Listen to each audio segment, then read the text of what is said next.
តាមដានអាការៈតាមរយៈសញ្ញាដែលកើតមាននៅលើរាងកាយបើសិនជាកើតមានអាការៈដូចជាឆាប់ហត់ឡើងទម្ងន់យឺតឬដកដង្ហើមញាប់ដុកទ័រនឹងពិចារណាថាតើត្រូវមានវិធីព្យាបាលយ៉ាងណា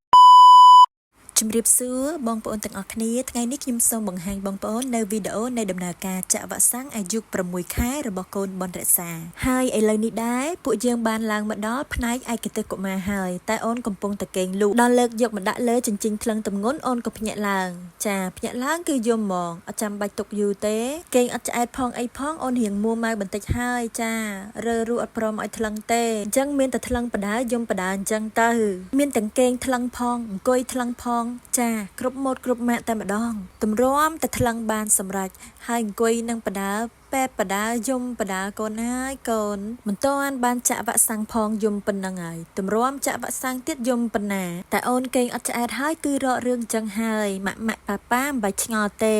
និយាយរួមអូនពេបអូនយំឲ្យគ្រប់ដំណាក់កាលហ្មងចាតាំងពីដំណាក់កាលថ្លឹងទម្ងន់វាស់កម្ដៅនិងវាស់ទំហំក្បាលហ្នឹងក៏អូននៅតែពេបនៅតែយំដែរចាមើលមុខយំមកគួរឲ្យខ្នាញ់អើយខ្នាញ់លោកអើយលោកចាហើយថ្លឹងទម្ងន់អូនមុនហ្នឹងគឺអូនបាន7គីឡូ6ខាំនៅអាយុ6ខែនេះហើយឥឡូវនេះលើកអូនឲ្យកេងវាស់កម្ពស់ម្ដងចាតើអូនបានប៉ុន្មានសង់ទីម៉ែត្រដែរចាគឺអូនបាន70សង់ទីម៉ែត្រចារួចរាល់ហើយឥឡូវនេះប៉ាគេបីទៅកន្លែងដែលអង្គុយរងចាំជួបជាមួយនឹងដុកទ័រផ្នែកកុមារពេលជួបដុកទ័រហ្នឹងដុកទ័របានសួរនាំពីការបើការជុះការកេងនិងការទទួលយកអាហារបន្ថែមរបស់អូន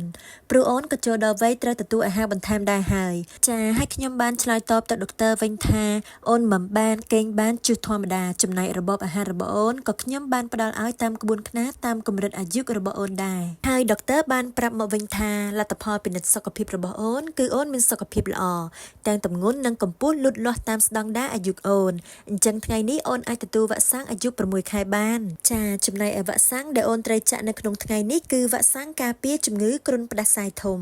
ជាវ៉ាក់សាំងថ្នាក់អន្តរជាតិមិនមាននៅក្នុងកម្មវិធីចាក់វ៉ាក់សាំងថ្នាក់ជាតិឡើយចំពោះវ៉ាក់សាំងនេះត្រូវចាក់ចំនួន2ដូសទី1នៅអាយុ6ខែនិងដូសទី2នៅអាយុ7ខែនិងចាក់រំលឹករៀងរាល់1ឆ្នាំម្ដងចាបន្ទាប់ពីចាក់វ៉ាក់សាំងរួចរាល់ហើយដុកទ័របានឲ្យអូនទៅបន្ទប់ឆ្លោះអេកូបេះដូងម្ដងដោយការឆ្លោះអេកូបេះដូងរបស់អូននៅលើកនេះគឺជាលើកទី3ហើយត្រង់ចំណុចនេះបងប្អូនខ្ញុំសូមរំលឹកឡើងវិញថាការពីវីដេអូដែលអូនបនរក្សាចាក់វ៉ាក់សាំងអាយុ1ខែកន្លះដុកទ័រធ្លាប់ឲ្យអូនអេកូបេះដូងដែរហើយលទ្ធផលឃើញថាបេះដូងរបស់អូនបិទមិនទាន់ចិត្តទេទើបដុកទ័រណាត់ថាចាំពេលអូនអាយុ6ខែឲ្យមកអេកូបេះដូងម្ដងទៀតហើយឥឡូវខ្ញុំក៏នាំអូនមកអេកូបេះដូងតាមការណាត់របស់ដុកទ័រចាបងប្អូនត្រង់ចំណុចនេះតើមានឆ្ងល់ដែរអត់ថាហេតុអីបានជាដុកទ័រឲ្យរងចាំដល់អូនមានអាយុ6ខែហេតុផលព្រោះតែទី1គឺទុកពេលឲ្យរាងកាយរបស់អូនសម្របខ្លួនសិនរុននៅជញ្ជាំងបេះដូងប្រភេទខ្លះអាចបិទបានដោយខ្លួនឯងនៅពេលដែលទារកធំឡើងជាពិសេសគឺរុនដែលមានទំហំតូចទី2គឺបេះដូងធំជាងមុន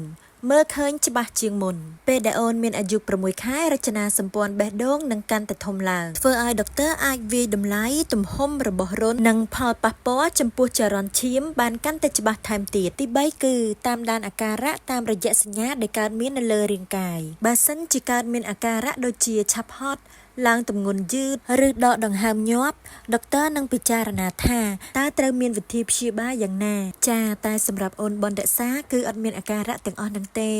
ចាហើយលទ្ធផលពិនិត្យអេកូបេះដូងរបស់អូននៅលើកនេះដុកទ័រប្រាប់ថាលទ្ធផលល្អណាស់គឺបេះដូងរបស់អូនបិទជិត100%ទាំងស្រុងហើយអត់មានចំហទៀតទេដូច្នេះដុកទ័រលែងណាត់ឲ្យមកពិនិត្យអេកូបេះដូងហើយចាបងប្អូនពេលឮដុកទ័រប្រាប់ពីលទ្ធផលល្អបែបនេះគឺសប្បាយចិត្តមែនតើ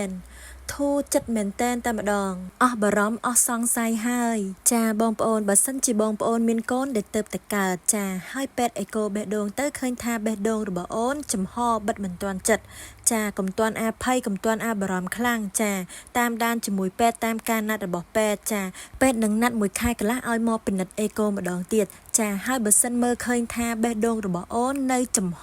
បិទមិនទាន់ចិត្តទាំងស្រុងទេក៏កុំទាន់អាភ័យកុំទាន់អាបារម្ភខ្លាំងយើងនៅតាមដានជាមួយពេទ្យមួយតង់ទៀតចា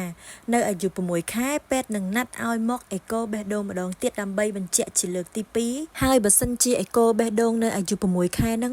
ឃើញថាបិទមិនទាន់ចិត្តទាំងស្រុងទៀតក៏កុំទាន់អាភ័យខ្លាំងកុំទាន់អាបារម្ភយើងនៅមានដំណោះស្រាយទៀតចាបើរុនមានទំហំតូចហើយគ្មានផលប៉ះពាល់ចំពោះ ការលូតលាស់ធំធាត់របស់កូនគឺវាមានឱកាសខ្ពស់ណាស់ក្នុងការបិទចិត្តវិញដោយខ្លួនឯងហើយអត់ចាំបាច់ត្រូវការព្យាបាលទេតែបើរុនមានទំហំធំឡើងឬមានផលប៉ះពាល់ចំពោះចរន្តឈាមដុកទ័រនឹងពិចារណាមធ្យោបាយក្នុងការព្យាបាលក្នុងករណីដែលមិនអាចបិទចិត្តដោយខ្លួនឯងបានខ្ញុំសូមលើកទឹកចិត្តដល់បងប្អូនដែលមានកូនកំពុងជួបបញ្ហាដូចនេះអ្វីដែលធ្វើបាននៅពេលនេះគឺប្រឹងប្រែងថែទាំសុខភាពកូនឲ្យរឹងមាំសិនឲ្យកូនលូតលាស់ធំធាត់ឡើងទម្ងន់តាមស្តង់ដារអាយុកូនអនុវត្តតាមការណែនាំរបស់ពេទ្យនិងរងចាំពិនិត្យតាមដានជាមួយពេទ្យទៅជួបតាមការណាត់របស់ពេទ្យបើមានការសង្ស័យទាក់ទងនឹងអាការៈឬការវិវត្តរបស់កូនអាចសួរដុកទ័រដែលតាមដានសុខភាពរបស់កូនបងប្អូនបានហើយបើមានអ្វីថ្មីចំណេះដឹងថ្មីពីការមើលថែកូនខ្ញុំនឹងចែករំលែកជូនបងប្អូនបន្តទៀតបងប្អូនមានចម្ងល់អីអាច comment ខាងក្រោមវីដេអូនេះបាន